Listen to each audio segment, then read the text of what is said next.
Welcome to Urban Knife Guy, where we explore the urban knife style and jungle survival. Today we're going to have a look at 5 urban EDC slip joints with blades under 3 inches long. So it's perfect for people who live in cities or countries who do not allow locking blades that are more than 3 inches long. But first, if you watch this channel regularly but have not subscribed, please do so by hitting the subscribe button and turn on that notification bell. It will really help the channel out. Thanks. So let's jump right into it. I chose these 5 knives because 1, they're in my collection. I've actually used these knives, got a chance to handle them, and I personally think they're all great in their own right. Really boil down to your personal preference and maybe the budget. So let's start off with the Victorinox Bantam. So of course there are many different models for the Victorinox, and I'm really looking for something with a single blade here, although this has more tools because I didn't want a thick multi-tool. These are generally all single blade knives, some with some multi-tools, but I kept this small deliberately. So I'm looking at the Bantam, which has a main blade and it's also got this cap lifter, screwdriver, wire stripper combination, and also the standard tweezers and toothpicks on the handle scales. So this is a great friendly EDC knife. These are nylon scales, so it's very lightweight. Now Victorinox does not officially advertise the composition of the alloy or the quality of the steel and its hardness, but the understanding within the community is that this is EN 1.4110.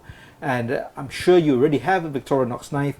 You know that it is a soft steel, very easy to sharpen, but it'll still get you through most urban EDC tasks. This particular model is also issued to the Singapore Armed Forces recruits. And the price for this is $25 US, so very budget friendly as well. Next up, let's have a look at the Civivi Trailblazer. This is more of a traditional modern slip joint.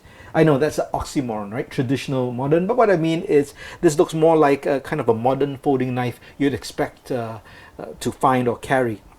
So this is a slip joint as well. They're all slip joints, but this is a half stop, meaning it stops halfway. It will not spring back, so it's a safety feature, so you don't cut your fingers accidentally. So this is a stone wash finish.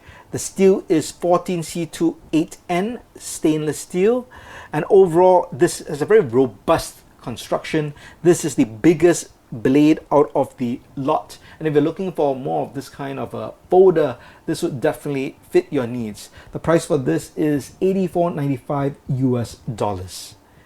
Next up, we have Real Steel's Lunar Light. This is the budget version of the very popular Lunar series. So the steel is D2. This also has a half stop, but not at a 90-degree angle. For safety, they have it even further away. It's got a really long finger groove or nail neck for you to grab to open the handle. There's a finger choil, and overall very slim and sleek, right? If you compare it to the Trailblazer, you can see it's almost half the thickness. So if you want something really sleek but still feels robust, this is probably a good knife. Now the steel for this is D2. In the video that I did for this previously, I called this VG10 because that's what the seller said it was, and in the site they listed it as VG10, but it's actually D2. Real Steel does not make the Lunar Light in VG10 at the moment. So this is D2 steel, a 2 steel, a harder steel than these 2 steels, so it's gonna have better edge retention over time, but it will be much harder to sharpen. So that's something to take note of. The price of this is $42.50 USD.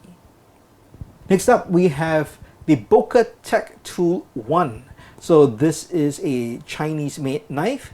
It is a slip joint. There is no half stop, and it's very similar to a Swiss Army knife in the look and even that almost spear point blade shape. It's got a nice pocket clip. These are G10 scales. The steel is Sandvik 12C27, which is decent as well. It's got a nice mirror finish, and this also has an additional tool in the form of a glass breaker, which can be quite useful in an urban environment if you ever need to break a window or something. So this particular knife, it costs US $51.95. And finally, over here, the odd one out, at least in terms of the look, because this is a green micarta scales.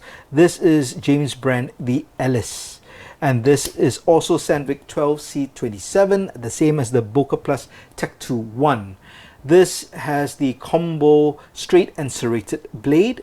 It's got a pretty thick blade as well, which I do like. And also this particular knife has a tool in the form of a pair of scissors. And let's grab that out over here. And this pair of scissors, similar maybe in look to the Victorinox, but actually I find this more robust. There's a different way it's oriented in terms of how it's used, but it's got this nice little thumb ramp over here for you to really get a good grip, and I do find that the spring seems much more sturdy and stronger than the Victorinox knives. So this is the James brand, the Ellis. Sorry, closing that the wrong way. Okay. It's got a nice wire deep pocket clip as well, and this is actually part of my own EDC rotation. So the price of this, well, it's pretty steep. The most expensive, it's 119 USD.